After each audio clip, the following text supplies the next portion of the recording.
Good evening, and welcome to Visible Women on LinkedIn, Season 2, Episode 5, with me, Mildred Talabi. How are you? How is your day? How is your evening? How is your night? More importantly, who is here tuning in?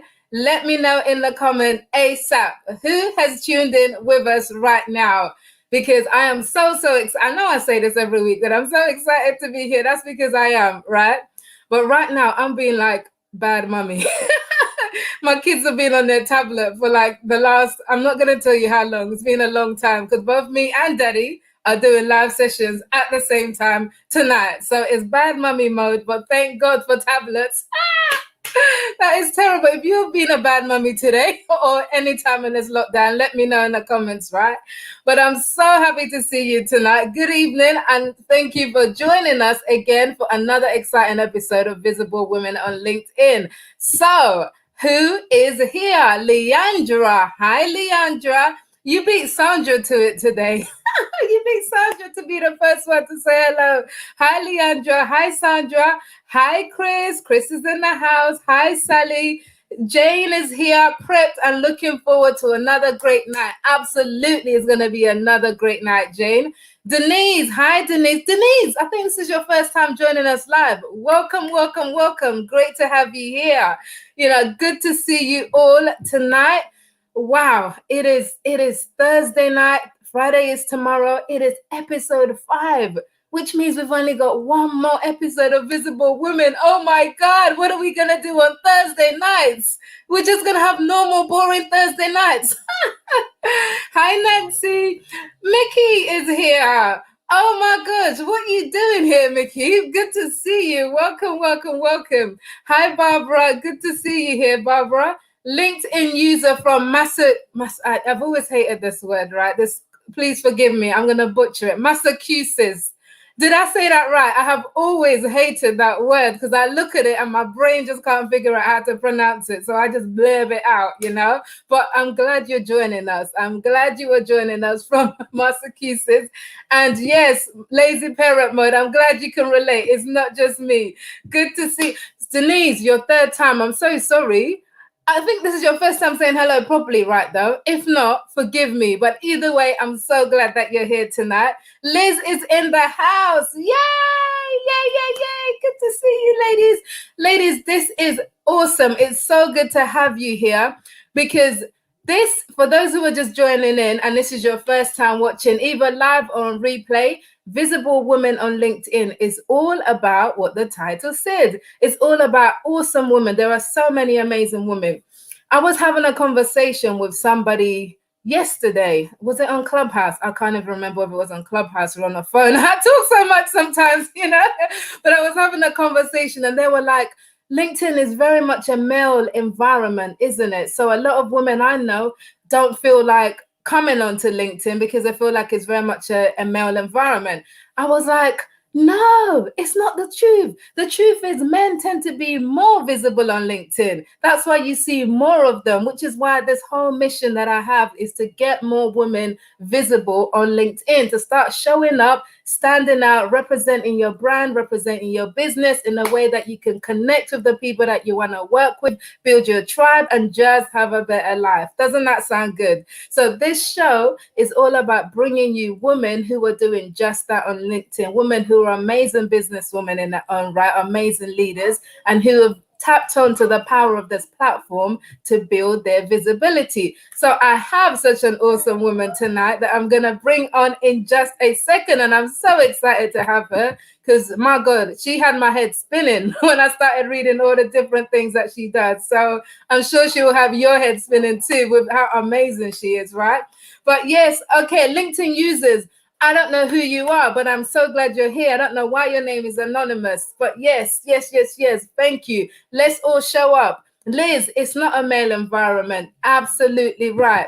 Now, again, if you're watching here, whether live or on replay, I want you to react to show that you're watching, because that helps me to know how many people are tuning in, right? So just react. Either you like, you love, you curious, you whatever it is, use one of the react buttons to say, hey, I'm here, I'm in the house, I'm watching. If you're team replay, put hashtag replay in the comments when you're commenting, because I do go back and look over the comments and say hi to everybody that tuned in. And of course, it's a great way to connect with the other women who also tune into Visible Women. So feel free to network with each other like you've been doing. We've got a little community going on here that every woman is welcome to. And the guys, we have some guys who join us. Mickey, you're welcome too, don't worry. So every woman is welcome to join us. Now, if you haven't already registered to be notified for these episodes and other things that I'm doing around Visible Women on LinkedIn, go to mildredtalabi.com/Visible Women and enter your details there, and I will let you know as soon as I have anything going on that you need to know about. You will not miss out. Trust me, I won't let you miss out. So, okay. I am going to bring Zara in. I am going to bring my guest in, right? Angeli, hi. Good to have you. Good to see you here. Munwara is in the house. Aisha is in the house. Avina is in the house. So many awesome women in the house. Now, today we are going to be talking to an awesome woman. Her name is Zara Janjua. If I pronounce her name wrong, she is absolutely going to tell me, right? I hope I didn't, but if I did, you should go tell me. But Zara and I first connected after I did the first season of Visible Woman last year. And she just missed it for that one. We got talking. And it's like, this woman sounds fabulous. I absolutely have to get her on the show. Now, Zara is incredibly multi-talented. She's not only is she an award-winning presenter, radio host, podcaster, she's also a trained journalist, a TV producer, a comedian, and what I like to call an all-round superwoman. So, wow. I need to find out how she manages to get all of these things done, So help me to welcome my awesome guest for episode 5 of season 2 of Visible Women on LinkedIn, Zara Janjua. Hello. What an introduction, Mildred. Thank you so much. Honestly, I want to bring you everywhere and do that all the time for me. That's fantastic. Oh, that is so brilliant. Zara, did I pronounce your surname right? You were spot on. You know what? Like, people just, but also you've got a slightly unusual name as well. And I do quite enjoy the variations of it. Someone recently did a Janjua, which I thought, I could adopt that. It's a little bit more, a little bit more ethnic and interesting, doesn't it? But I know it's just plain old Janjua. That's it. Oh, I love it. And yes, my surname, depending on who you ask, if you ask my parents-in-law, where the name comes from, it's pronounced completely different with a whole Nigerian slang to it, to my Italian version of Talabi. So they have Talabi, and I'm like Talabi. So it's like, I like all of the above. All of the above sounds great. Yeah. That is absolutely wonderful. Zara, it's so good to have you here with us. I think to start off with, I know I've covered, there's a lot that you do, but tell us in your own words how you describe you and your work life. Oh gosh, I really need to get better at this elevator pitch, don't I? You think I would have got it down. I am a multi-hyphen. Emma Gannon coined that phrase probably, about 4 or 5 years ago. And for the first time ever, I thought, wow, I can finally pigeonhole myself into some category because, I am, as you say, a presenter, a journalist, a producer, a writer, a director, a reporter. I do comedy, stand-up comedy. My career, though, is very much embedded in all things creative. And it's from, especially my background in journalism, actually. I started that because I loved being a storyteller. I loved telling stories. I loved making up stories. And I just couldn't see a path directly to that. So I went all around the houses, Mildred, before I finally became a writer, which is one of my huge passions that I'm doing now. But becoming a journalist was the first step of that. And I was just very fortunate that in my career, I met some really cool people along the way that saw potential in me and gave me opportunities. And my career was able to grow arms and legs and go in other directions. And I've always been the kind of person that says yes first and thinks later. I run towards the fear. So when someone says to me, do you want to do some stand-up comedy? I go, yeah. Oh God, that sounds awful. What have I done? So, that's how my career in comedy first started as well. So running towards the fear it's probably the main reason I am where I am today. Okay, you run towards the fear. Interesting. I want to talk about that, but let's go back to little Zara. What did little Zara? Apparently, who you were at the age of 7 is who you're gonna be for the rest of your life. Something like that. There's some scientific something that however you were at age 7 is how you're going to be later on as an adult. So I was like, I can't remember how I was at age like 7. you have to find, honestly, I've had, my therapist hasn't been able to get me to this point that you've got me to in the last like 2 minutes. It ended up perfect. Where was I at 7? I think at 7, my mum told me recently actually that in my second primary 2 that I was in, the teacher described me as prolific, and she said it was at that point. She said it was an example of, she'd asked the kids to draw one picture and given them, an hour, and when she came back, I had 6, and that was I loved anything arty and anything that was. I think I was always a bit needy. I was a middle child, and my mum everything's going back to my mum, so she's defining who I am essentially. But yeah, my mum always described me as being quite sort of needy in that sense of, like my older brother got a lot of attention, my little brother got a lot of attention, so I had to really fight my way to the front a lot, and I felt the pressure of having to constantly stand out. So maybe that does define who I was. But I actually, at that age, even then I felt, can I say it? I just felt a bit different. I felt like I don't fit in. I felt like a little weirdo that no one understands. No one's ever going to get. I don't belong here. I don't belong there. Some of that does come from my mixed heritage. I'm half Pakistani, half Scottish. And, I had a ginger mum that, is from the slums of Glasgow. My dad grew up in the village in Pakistan. And I think, even going to the mosque and things, we were sent to Arabic school when I was much younger, and they would use terms like Gora to describe me, which means, white person, to describe me. And then at school, of course, when what kids are like, they go for the most obvious thing to make fun of you for. And I was quite overweight, so I got a lot of weight jokes, but I also then got, a lot of things about my heritage and a lot of negativity about being half Pakistani. So I never felt like I fitted in. And I even in groups at school, I felt like I was always a meanderer. I roamed from one group to the next. You always see me with different groups because I just didn't know where I belonged.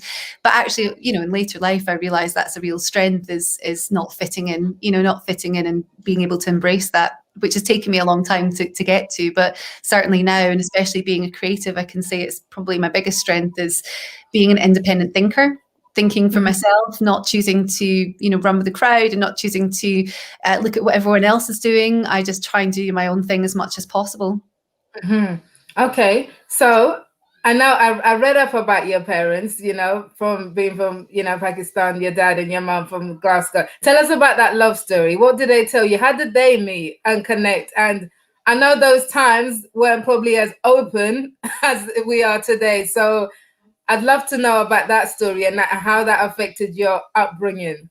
I'm sure there's like a Hollyoaks After Dark version of the story that I'll maybe find out when my mum's on her deathbed. But I have a very sort of Disney version of it. My mum grew up in a place called Brigton, and which sounds a lot like Bridgerton, but believe me, it couldn't be any different.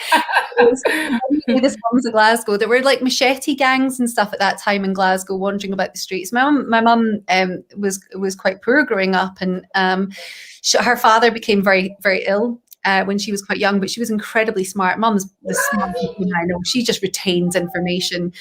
She's amazing. And she was forced to leave school at 15 without any formal qualifications. And by the age of 17, everyone around her was telling her, you need to get married and have kids and find a husband to support you and support this family. And she thought, to hell with that. She saw an advert for the army, signed up and went to travel the world. And that is my mum. She's a real force of a woman. She's got an incredible capacity for knowledge and information and history and imparts that on me. And even now, she amazes me at what she learns and what she knows. So she'd been in the army. She'd been traveling around the world. And my dad, he had a really hard childhood, actually. His mum died when he was just a baby, before he was even 1. And he had a stepmother who was less than kind to him. And because of that, he grew up wanting to leave and wanting to explore. So he moved to the UK to start a business. In fact, my dad, the day that he arrived, he was going to the airport in Pakistan, and he had 2 suitcases in the back of a taxi. When he got out the taxi at the airport, the taxi driver drove off and stole his bags. So he arrived in this country just with his passport and his wallet, nothing else, which I think is an amazing story. But my mum had been traveling. She loved to travel, and she'd returned. She had a little old banana car, and she sold this to my dad, who just started his business buying and selling cars. And when he returned the next day, my mum, in true Glaswegian, was like, "Hey, you're not getting your money back. Well, the deal's done." And she was just having a bit of a go at him because she thought, the car's a wreck, and I don't know why this man's paid me so much for it. So she was having a proper go at him. And he just sort of said, "No, I just want to take you on a date." He was great when they were going out, honestly. He has lyrics. I love it. That was their story. And they're the most sort of, in many ways, unlikely of couples. A lot of mixed marriages don't work, and I can certainly see over the years why it was so hard, especially when we were growing up. And I think having, especially a daughter like me, probably presented a lot of challenges for my dad, who can be very traditional in some ways. We joke that my father, actually the day that I was born, my dad was in hospital with a heart attack on the same day that I was born. And that was a sort of sign of the pressure that was going to come from having a daughter. So they've been the most unlikely of couples, but they're amazing. It's actually nice to see them now in their older age, that they've really got this incredible bond and friendship, and they wouldn't know how to exist now without each other. They've really got a lovely rhythm to their lives just now. So I love going home and seeing them. Oh, that's beautiful. Sounds like you're real close to your parents. Is that true? Yeah. Despite living so far away from them now, it's the one thing I really regret about living in London, is that I'm so far away from my family, but we talk every day. I'm actually, I'm the one that bugs my mum every day for an hour-long phone call, and she's too busy to talk to me, and I'm pestering her. So we've got things completely the wrong way around. Where are they? They're in Scotland. Mum and Dad are both still in Glasgow. Most of my family are actually in Glasgow. And my sister-in-law, who is just the most wonderful, wonderful woman, she is from London. She moved up to Glasgow when she married my brother. So I'm very close with everyone, all of them, especially my niece. I've got a niece who's 13. She's just a great person. You've got kids as well, don't you, Mildred? I do, yeah. 2 girls, 4 and 6. Oh, they're so young. Yeah. I love that you said that they're basically being left to their own devices just now, because I mean, at that age, honestly, you're straight in at the cookie jar, aren't you? Mum and Dad can't see me. You're bouncing on top of things, getting into snacks. Listen, this is the whole juggling life, right? Of business, homeschooling, all of it, and just trying to raise happy kids. So doing amazing, honestly. I love it. So, okay, now awesome. So that's good. So your parents get together and they have you, well, your brother, then you, and then another brother. So describe growing up. What was it like? So you were the only girl. Were you playing with your brothers? Were you out there playing football, or, what were you doing with life? What was I doing with my life at that age? I mean, gosh, what does anyone do with their life at that age? We lived in tenement buildings at the time, and we were in a flat with a number of other kids, so we would just get turfed out to go and play outside all day. I was really fortunate because my older brother is only a year older than me, and he was just one of those incredible big brothers that felt this huge, overwhelming sense of responsibility for looking after me. So I actually got really, really close with him. He was my best friend. My first day in school, when I was in primary 1, I was only 5 years old, and I had no one to play with at lunchtime. And I remember sitting, with my little packed sandwich, but just eating it myself. And he saw me and he came over with his friends. I'm like, "Why are you alone?" And I still remember it to this day, because he took me in. All of his friends have always been my friends, and that's just how we grew up. It was because of Omar that I was able to go out clubbing and go to bars and stay out late, because my dad always thought, Omar's with her, so surely they're not going to be getting up to any nonsense. Little did he know, yes, we were. Having my older brother there to help me and kind of look out for me, but also just to afford me some of those freedoms and just make it a bit easier with the relationship between my dad and I.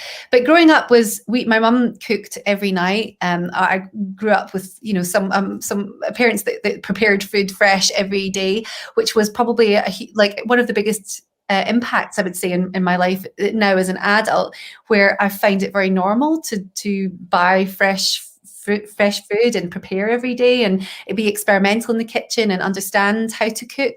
And I think I underestimate sometimes the value of that, of actually knowing just what to do with ingredients, not having to follow recipes for everything, and just kind of having an intuition with food, which is so lovely. and I really enjoy. But at that age, I was really creative. I was a good child. I loved. I have to say that I was a good child. Honest. Yeah. We need to ask your parents about that. I actually loved school. I loved studying. I loved learning new things. But at that age, I was doing a lot of art and making up stories. And, probably until the age of about 12, I was like writing a lot. I was writing a lot of like young kids stories. And one of them, it was the first one, my mum didn't tell me, but she started entering them into competitions. And one of my stories about a map that came to life, a little boy that bought a map and it came to life. So, when he dropped a glass of water over it, then the whole of, Indonesia was flooded. And there was lots of kind of things that came to life on the map. So, my mum entered in a competition and it won this national award. And it was that point, my father, he's so military. He's like, both my mum and dad were in the army. My dad went to military college in Pakistan and my mum, of course, was in the British Army. And so we always had very shiny shoes. Everything was very well regimented in the house. But also any sign of academically you're good at this, there was a schedule drawn up and, it was approached with military precision. So sucked the fun out of everything. I love it. So then how did you end up where you are today? So what did you study at university and what was your first job? What's the pathway? If you went uni, this is me assuming. I was, yes.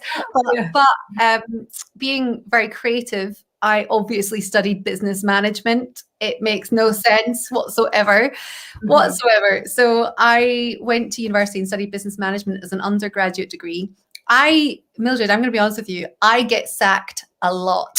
Oh my God. I've been sacked so many times. And this was unfortunately what started to happen. My father was, Beta, you must get a job. You must find a career. And as he was doing this to me and pressuring me to find roles that I could get straight out of uni, they didn't fit. They didn't work. I was also probably quite strong-willed and strong-minded. And I have a real issue with people who are rude. And I found maybe at that time there was a lot of egos, maybe people that I met or bosses that I had that scored quite highly on the psychopath scale.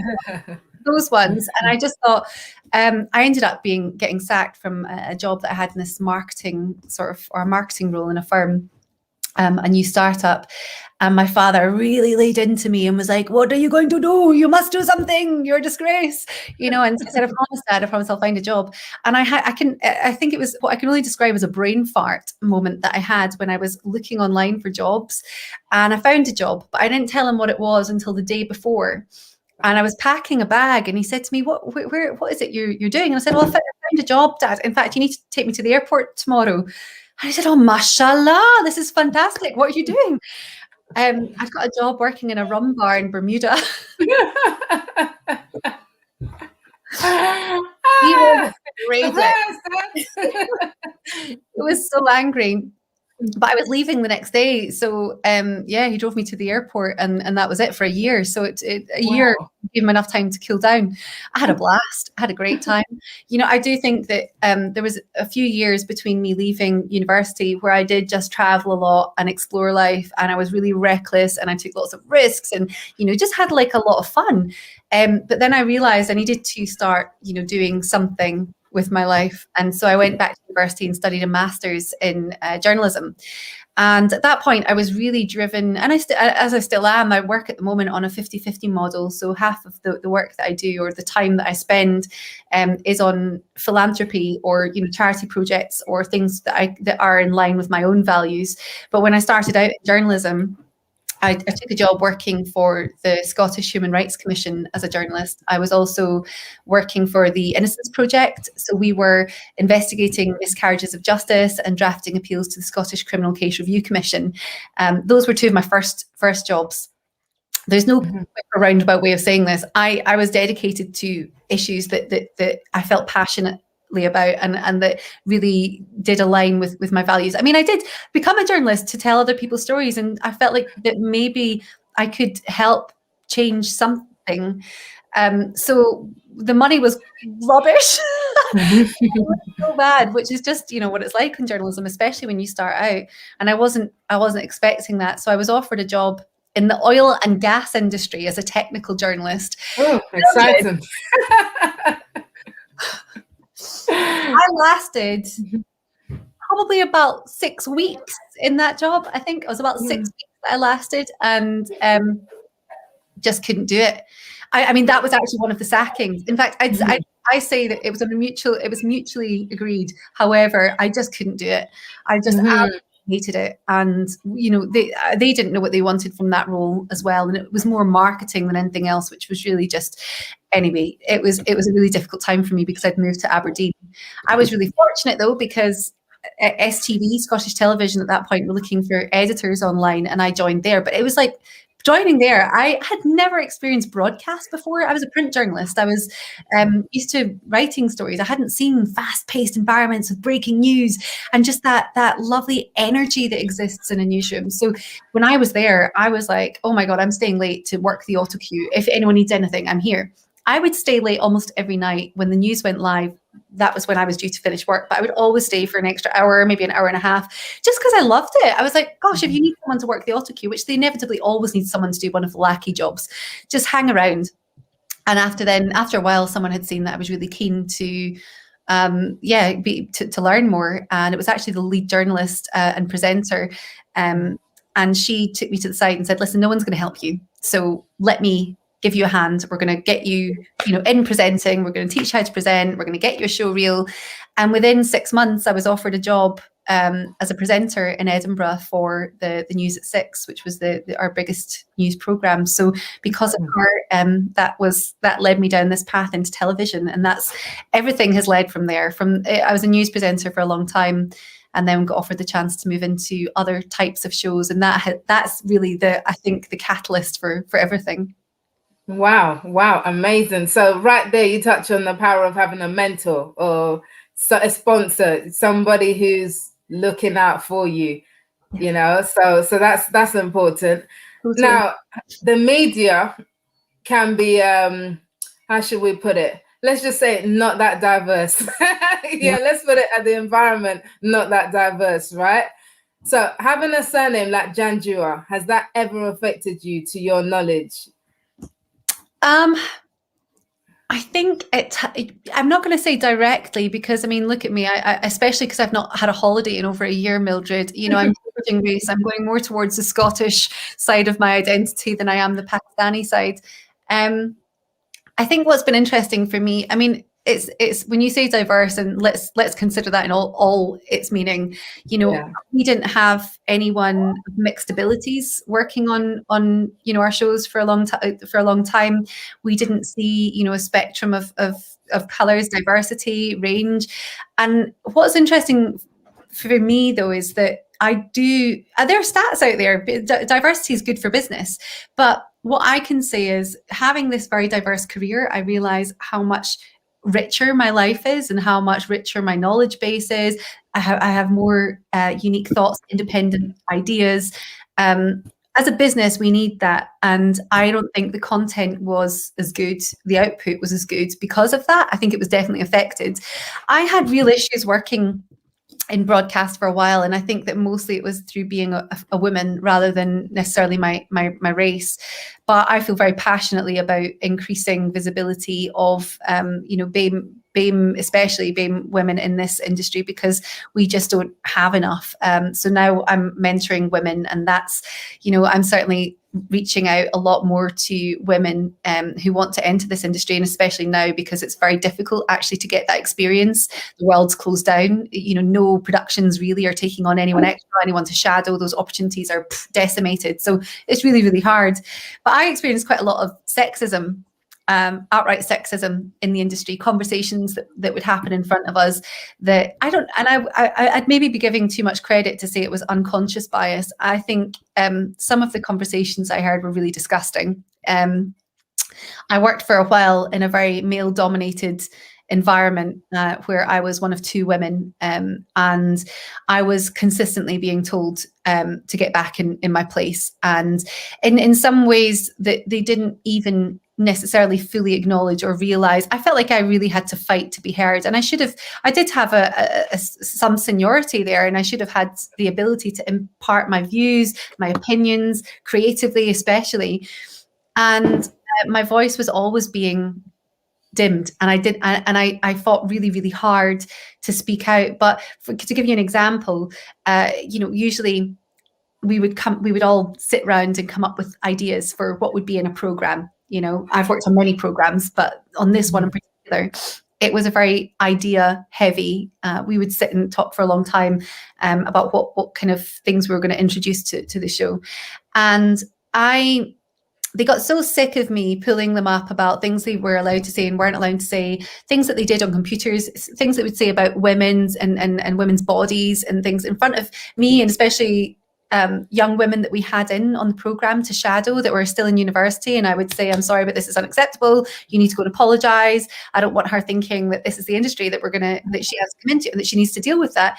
And I was consistently told to mind my business, to shut up. And they would all go out for drinks after work, and I wouldn't be included. And the next morning I would come in ready with my book of ideas or page of ideas. This is what I'm bringing to the table. And they would tell me, no, they'd already come up with the ideas last night where they were all sitting having a few drinks together. I would never be invited on them. And I just thought, this is bullshit.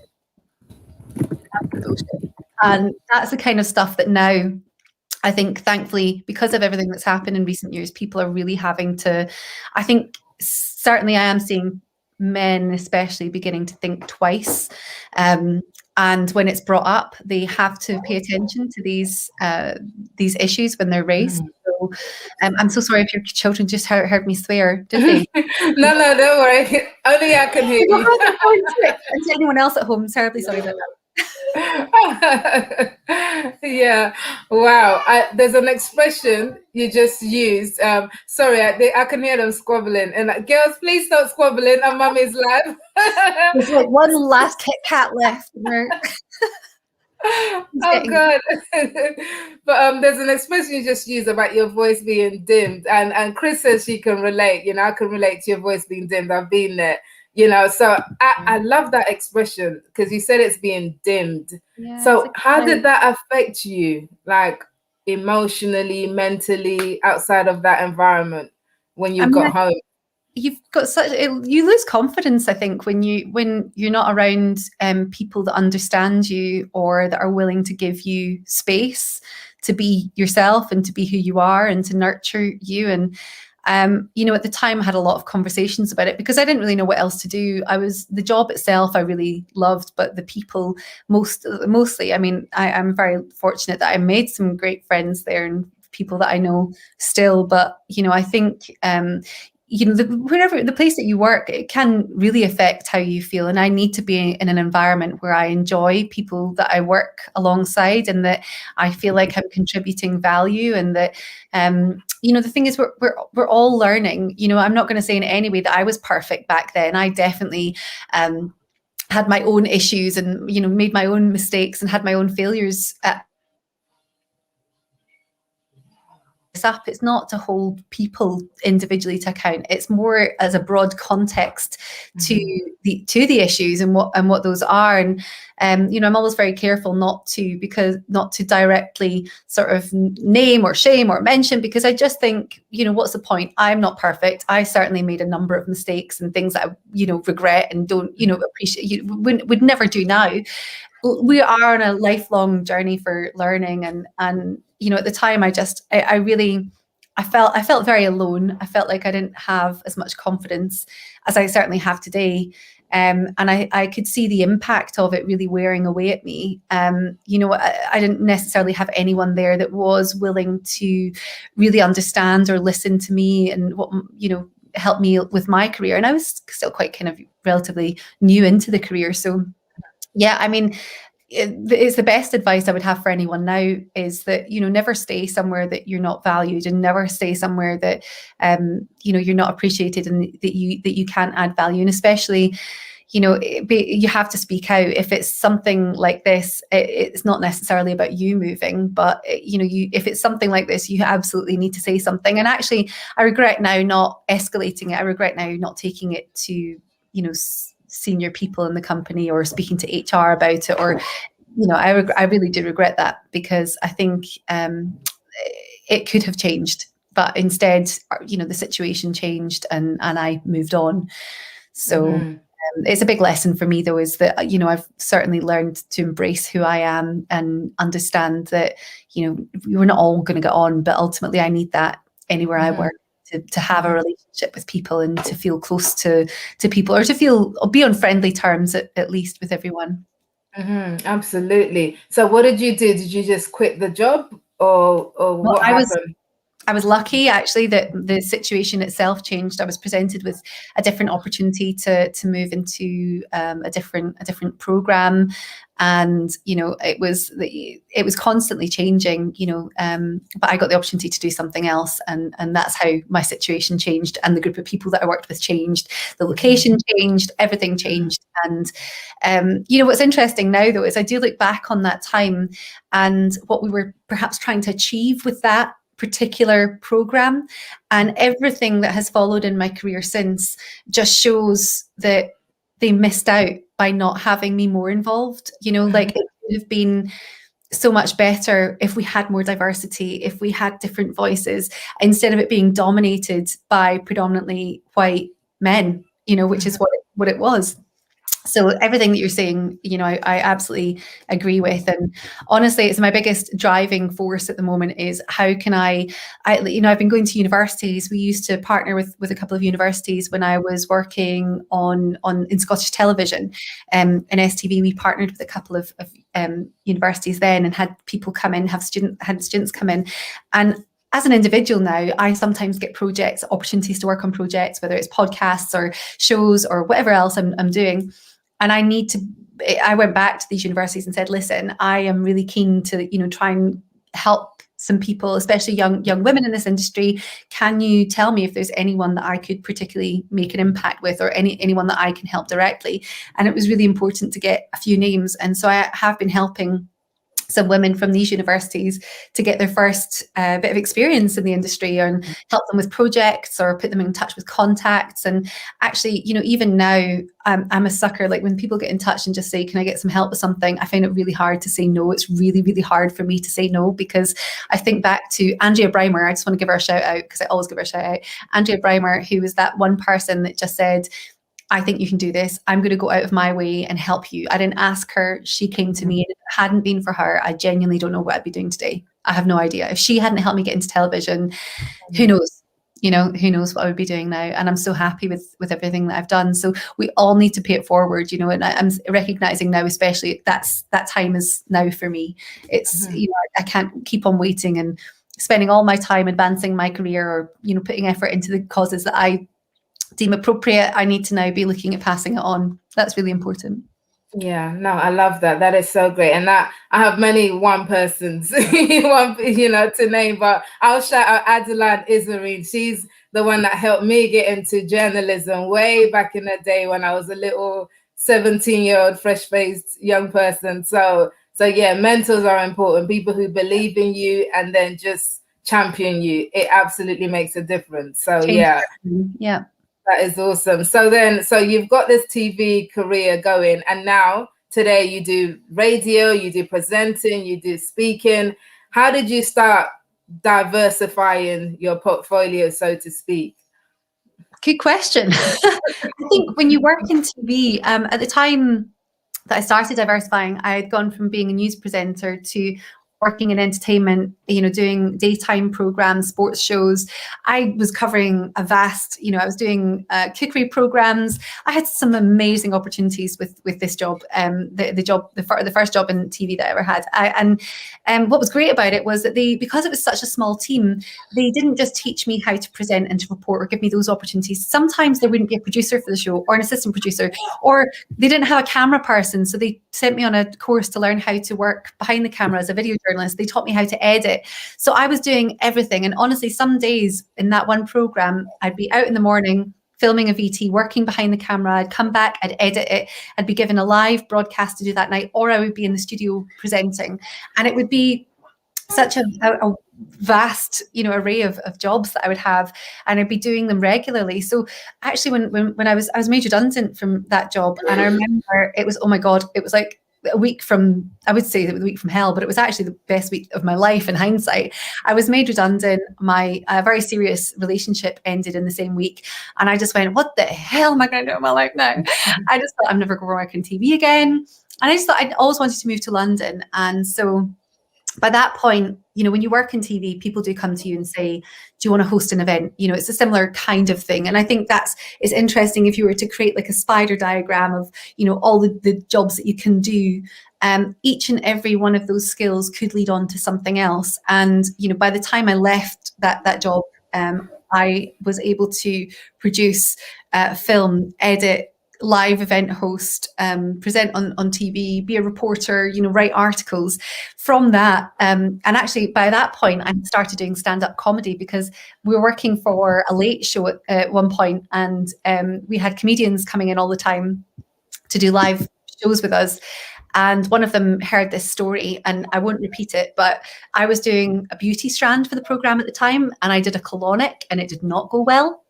It went very wrong. And because of that, I had a very funny story. I was telling this comedian one night, and he said, listen, I've got a 10-minute slot in my Fringe gig every night for the month. Do you want to take one of the slots and come and do stand-up and tell that story? And I thought, yeah, go on then. When my boss found out, he was like, we'll send cameras, we'll film it, we'll do it live. I was like, oh my God. It was more of a personal challenge that I wanted to do this. But within that career, I mean, they had me bungee jump. The first night of our live show, I was like swimming with sharks. I was doing bungee jumping. We were like skydive. There was everything. I did so many different challenges, and it set me in, it set me up to take on something bigger. So when I moved to London, I was producing This Morning on ITV. That was the first show that I was working with. And it was fantastic actually having a budget, we come from a show where there was no budget. There was, the art department was just crazy. When you walk into the art department at This Morning, amazingly talented people, such a wonderful team to work with, and an amazing group. But I was doing one job, and I really struggled with that. I really struggled with that, and nobody, I think, really saw the merit in me doing anything else. And I felt like actually moving to London was like, nobody cares about anything I've done in the past, and I need to start all over again. So I wrote a sitcom that had been in my head for a little while, and I punted it out to the BBC writers' room, and I think they had about 5,000 people submit that year, which was crazy. But I was one of 12 that got in. And it's interesting because I'd never written or read a screenplay at all in my life. I'd never even read a full screenplay.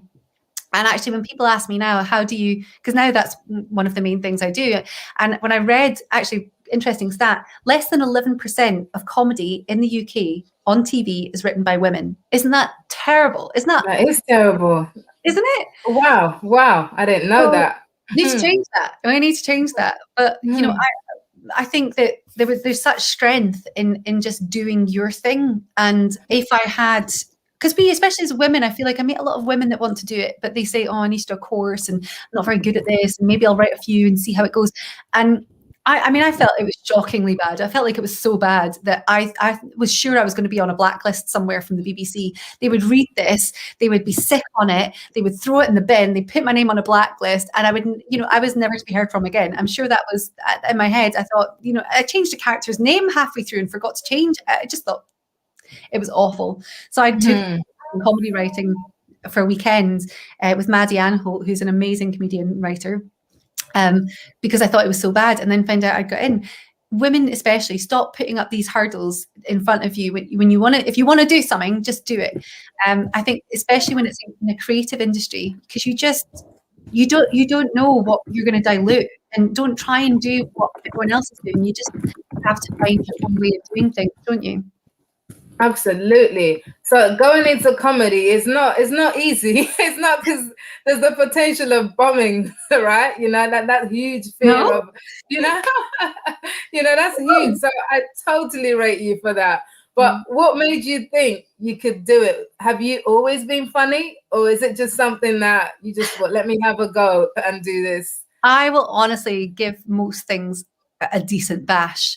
I'm not going to say I'm going to be an expert in anything, but I will give everything a pretty good bash. I don't know. I think working in live TV for such a long time as well, you kind of I'm always tinkering on this line of nerves and excitement, and I actually think, Mildred, that I have totally lost the plot somewhere along the way, and I no longer know the difference between the two. I genuinely have no idea, and this is maybe the running towards the fear thing. I actually had a lot of anxiety for a long time, and read recently that quite often we think with people with anxiety, it's either you're either living in the past or you're living in the future, which is where this anxiety comes from, so they say. And if you kind of involve yourself in very risky behavior, it forces you into the now. It forces you to be present. And something about that really started to ring a bell. And I was like, wow, maybe this is why I'm constantly doing, all these big risks and challenges. I don't know. I don't think my family, my brothers especially, would say I am not funny in the slightest.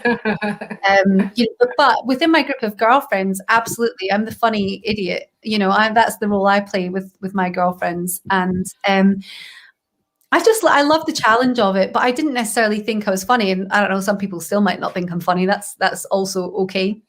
But I needed the creative outlet, and I was having those ideas. A lot of comedic ideas were popping into my head at the time, and why not just give it back? Everyone's got a sense of humor, and I think learning to articulate your sense of humor in a way that can engage people and make you relatable is probably the best way that I've gone about approaching writing comedy, especially. But I haven't performed it for a long time. Oh, in fact, I need to say, the first gig I ever did was on TV, which was just like, honestly, my stomach flopping out my backside. I was like, what is going on? But then the TV channel that I was working for at the time said to me afterwards, they emailed me a few days later, and they said, oh, we saw that you did this. We're actually putting on, it was for the STV Appeal. We're doing an STV Appeal show. Would you like to come and do a 10-minute comedy set for the Appeal? And I was like, yeah, okay, I'm up for that. Idiot. Did not look at the lineup, the location, anything. I just turned up thinking it'll be like a little pub or somewhere, and it's not going to be that big a deal. It was also being televised, and when I looked at the running order, it was some of Scotland's biggest comedians. They had Des Clark, Burniston, like these like TV. I mean, just and it was 2,000 seater. Full. Wow. Wow. Yeah, just dive straight in the deep end. Such dry mouth. I couldn't even sing at one point. It was so awful. Oh my gosh, I love it. But yeah, you did it. You dived into the fear, ran towards it, and here you are at the other side. Yeah. I love it. Absolutely love it. Sandra's asking, what was the name of the sitcom that you produced? Oh, so actually, interestingly, that one I am currently rewriting. It's called Scotistani. It's kind of like an Asian Dairy Girls that's written a bit like Taita Waikiki or Tina Fey. It's got like really surprising comedy. That's my pitch for it anyway.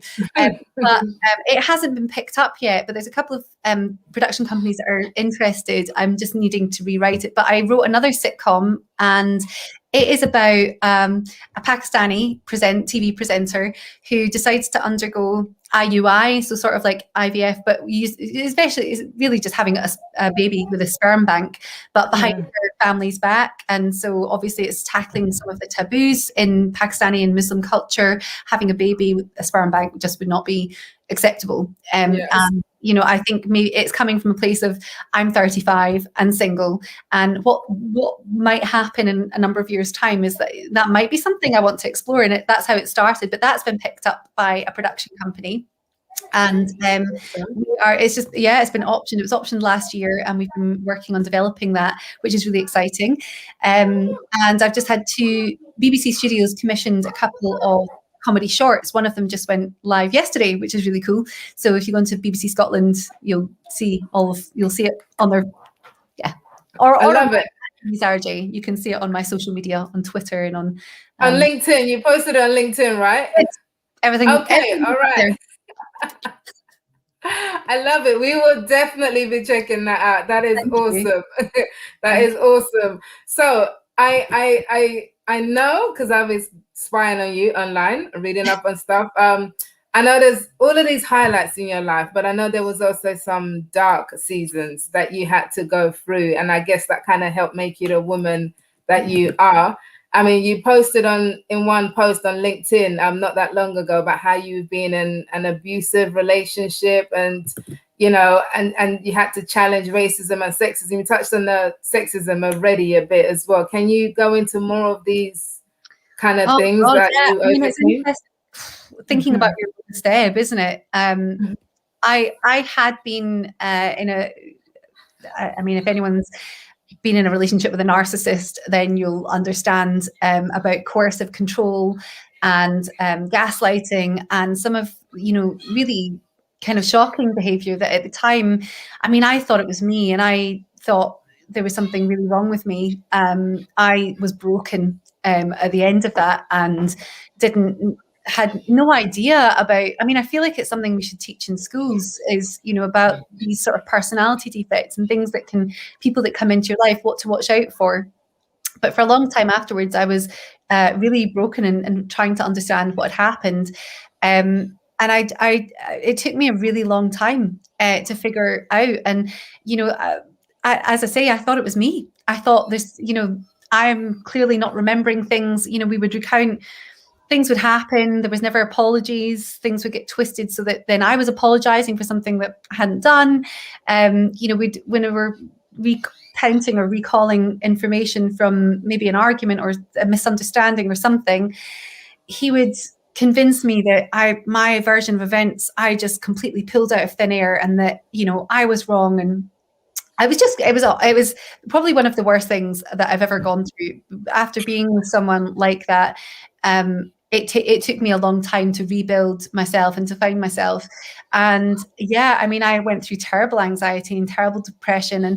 And I'm just so grateful that I have such an amazing family and group of girlfriends, and really like the support group I have around me are amazing. I've had a group of girlfriends since I was 18.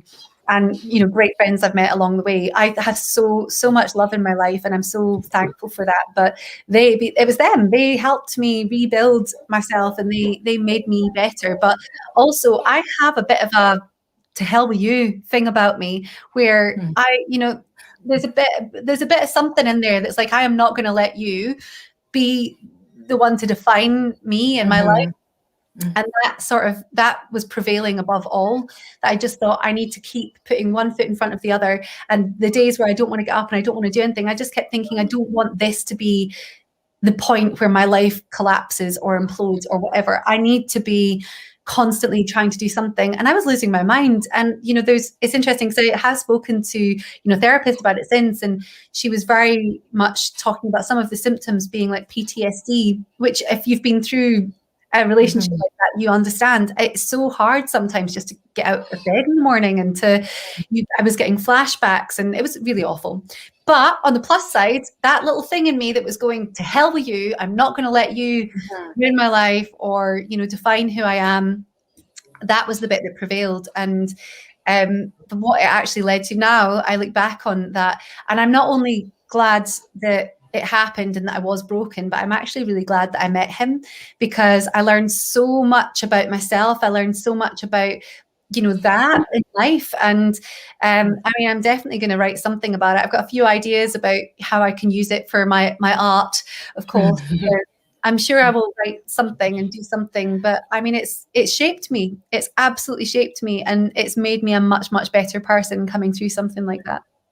I love it, because it's not just the good stuff that we go through that shapes us. Probably sometimes it's especially the bad stuff, that really carves who we are and all of that. So thank you for sharing that, right. So, okay, I love it. So that to hell with you attitude, it also pops up in how you, describe yourself on your LinkedIn type of thing, because you don't believe in staying in your own lane. No. So firstly, well, I don't think you have a lane, but what would you say your lane is, and why don't you want to stay there, and why shouldn't we? I mean, my lane, actually, the one thread that runs through everything I do is storytelling. And I know that sounds quite vague, but as a presenter, I'm really passionate about that side of storytelling, standing up and helping someone else by telling their story. And that's the same as a journalist. I've written a number of stories. Now, I'm actually writing screenplays, and I'm in the middle of writing my first book, which is amazing. Which, it's a life goal to do that. Even as an editor, when I'm editing footage, as a documentary filmmaker, everything is storytelling. And I think that there's a real strength in stories that can really help us unite. I actually think you can fall in love with anyone if you know their story. That you could really, that once you walk a mile, it's that classic thing in someone's shoes. Once you know what someone's been through in life, it explains some of their flaws. It explains sort of who they are and what's made them. And, a lot of the misunderstandings that we have with people, they are just that. And actually, once you are able to communicate your story, and this works with brands as well, communicate your story and people will be able to relate to you. But why shouldn't you stay in your lane? Basically, what I said before, which I think about every day, is that diversity. Diversity is good for business, but I think it's also good for us. I don't feel complacent. I'm constantly on my toes. No week is different. No week is the same. Everything is different. I'm having to switch from being a writer to producer to presenter to reporter to journalist, every single day. And it's opening my eyes to so much. I feel like it's enriching my life in so many ways, and it's making me so much better at everything else that I do. But listen, I'm not saying don't you stay in your lane. If you want to stay in you do what you want to do. I feel like for me, I'm sick of people in life in general trying to tell me where I belong and where I'm allowed to fit in. And not everyone's going to get what you do. Sometimes I don't even really get how much I do, but I enjoy it. And as long as I'm okay with what I'm doing, and I'm doing this stuff at the moment, I'm following what fills me with passion and what fills me with joy.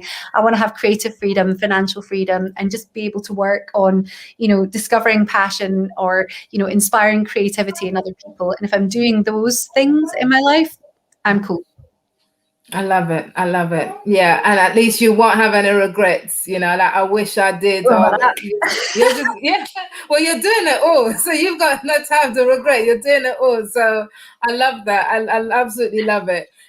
So we are winding down. My God, that hour has gone so fast. But it'll be a crime if I didn't talk about visibility. Because obviously this is about visible women on LinkedIn, and I know you mentioned it a bit at the beginning, but when you're thinking about visibility, what does that mean to you exactly? How do you define being visible?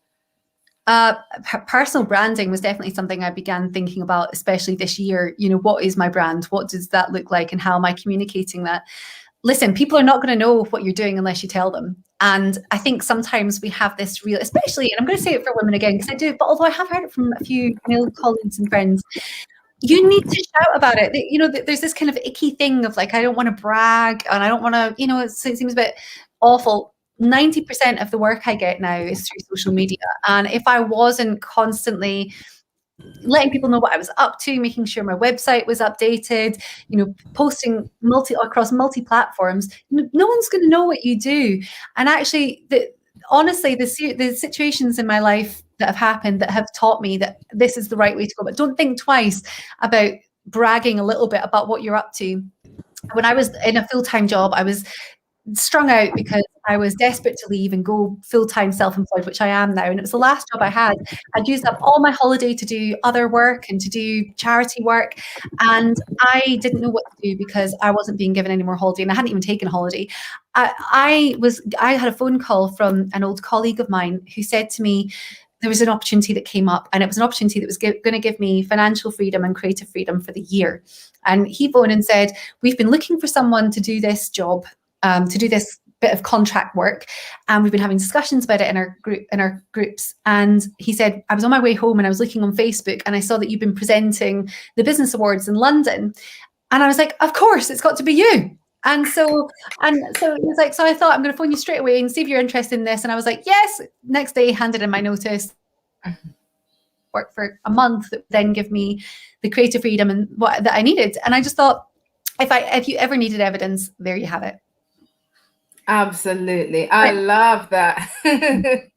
I cannot harp on enough about the importance of visibility, because you never know who's watching, and you're being at the front of mind every time you're putting yourself out there, and And I will go out and say women struggle with this more than men, absolutely.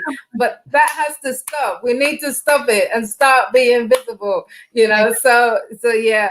Lastly, LinkedIn as a platform. Do you love it? If so, why? And how has it helped your business and your brand? It's my favorite social media platform. And I'm not just saying that. I have more followers on LinkedIn than any other platform. I get more excited about a LinkedIn notification and a LinkedIn message than I get than on any other platforms. And I'm a single woman. Okay. So I'm dating. All right. and Tinder. Come on, a bit classier. Okay. But I really do. And I think it's because, I'm excited about opportunities. And once you start building a network on LinkedIn, my approach has been to generally add everyone that wants to connect with me. I'm not selective and picky, because you never know where opportunities are going to come from. And it is the platform of opportunities. It's incredibly exciting. You never know who is going to see, who is going to connect. I love that when someone else likes the post, that it goes to their network, that they then have visibility on what you're doing, and that it can grow exponentially. It can grow very, very quickly. Every single day, I am delighted to open up my LinkedIn, because I always have, events for, something like this. This is how I met you, Mildred, Yeah. And I've met a new woman who's kick-ass and I can connect with and, share stuff with. So I always have invitations for this, work opportunities, even just information that I'm getting on there. There's a lot of organizations that post events and things that are networking events. And especially this last year, I've needed that. I've needed to be still connecting, because I feel like an island. When you're self-employed, you very much feel alone. So it's been a great way just to keep the doors open. I love it. Fantastic. I think LinkedIn should borrow that tagline you just said. LinkedIn is the platform of opportunities. LinkedIn, if you're watching, borrow it, credit Zara, right? And use it for your tagline. And pay me. And pay, of course. Show us the money. We want the money. Pay her. That is absolutely wonderful, and a lovely, lovely place to round up what has been an amazing conversation with you, Zara. So you're so full of life, so full of energy and joy, and we are definitely going to watch your comedy, your shorts. And yeah, and when we can come out live again, I'd love to see you live on a stand-up show. Absolutely, I'd love to see you. So, I will get an invite to you as soon as possible. As soon as that's happening, I'll let you know, Mildred. Thank you. Love it. Absolutely wonderful. So where is the best place for people to connect with you? Is it on LinkedIn? Should we all go and bombard you on LinkedIn now? I like that. You've got a little queue just ready for everyone. Absolutely. LinkedIn's great. I'm also on Twitter and Instagram at TV Zara J. Those are probably the two best platforms if you're not going to find me on LinkedIn. But there's also my website, which is www.zarajanjua.com. Do you do www anymore? I think we can. I still kind of do, because I'm like, will people know it's www if I don't say it? I feel like I might have just aged myself a wee bit there. But on my website, there's lots of information about everything I do and services I offer. One of the things that I started doing last year was presenter training and virtual presenter training, which I've been delivering with brands like Dyson and NatWest. So there's lots of scope there if you're looking for any of that. Or anything Absolutely. else. I think somebody in the comments said they'd love to get into presenting. So I can't remember who. Was it you, Leandra? I can't remember who it was. Or whoever it was, get in touch with Zara. She can help you. She can absolutely help you get there. So yeah, that is awesome. Zara, thank you so much for a wonderful, wonderful evening tonight. Thank you. It's been so nice. And I've loved your energy as well. Like, you're just so vivacious and you've got a smile on my face. So thank you so much for having me. Oh, that's wonderful. We'll definitely stay connected. So if you get the chance, go in the comments at some point, and just, there's lots of love for you in there. So I couldn't read them all out, but yeah, people are loving it. So thank you for taking part, So enjoy the rest of your evening. You too. Okay. And I will speak to you again soon. Okay. Bye, Mildred. Okay. Thanks, Sarah. Bye-bye. Okay, guys, we've gone over. Honestly, somebody said that these should be longer than an hour, and I'm really thinking we definitely need more than an hour, because there's so much more we could have said. And Zara is such a great, awesome person. I'm sure we could have had another conversation for an hour and not even know it. So, ladies, and a few gents. Thank you for joining us tonight for episode 5 of Visible Women on LinkedIn. So absolutely go and reach out to Zara. I know she mentioned Twitter and Instagram, but we don't talk about them here. We don't. We only so go find her on LinkedIn. Go and connect with her on LinkedIn. That would be absolutely great. And come back here next Thursday. Before I tell you to come back here next Thursday, you might have seen on my post yesterday that I am currently, if you enjoyed what you heard tonight, and you're thinking, right, I really need to start being visible on LinkedIn. I need to get my act together and stop hiding and start being visible. Yesterday, I put a post out about how I'm recruiting for 10 people to go through my beta launch for my 8 weeks to visible program.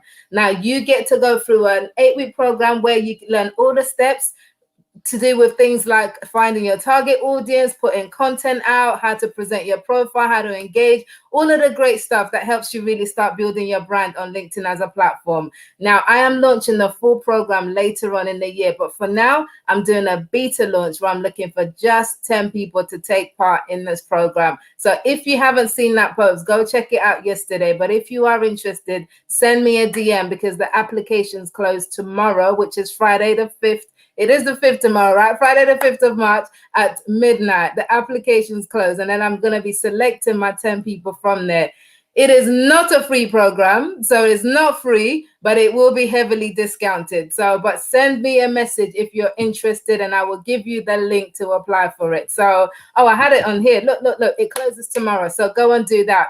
Now, next week, Thursday, is the final episode of Visible Women on LinkedIn. It's the final episode of my final guest, and it's going to be absolutely great. And I've got something to tell you next week that's going to be a surprise, right? It's a surprise, so you have to come next Wednesday. But even that's the final, there's something else I've got off my sleeve. So come and join me again next Thursday, not Wednesday, next Thursday, 6 o'clock, with another awesome woman for another episode of Visible Women on LinkedIn. Now, I am going to go through the comments at some point and get back to you all, but I'm so grateful for you being here tonight. So grateful for your participation in the comment, and I'm grateful for this lovely community that we have going on here. So I'm going to let you go to bed. If you're in the UK, probably too early for bed, right? But I'm going to let you go.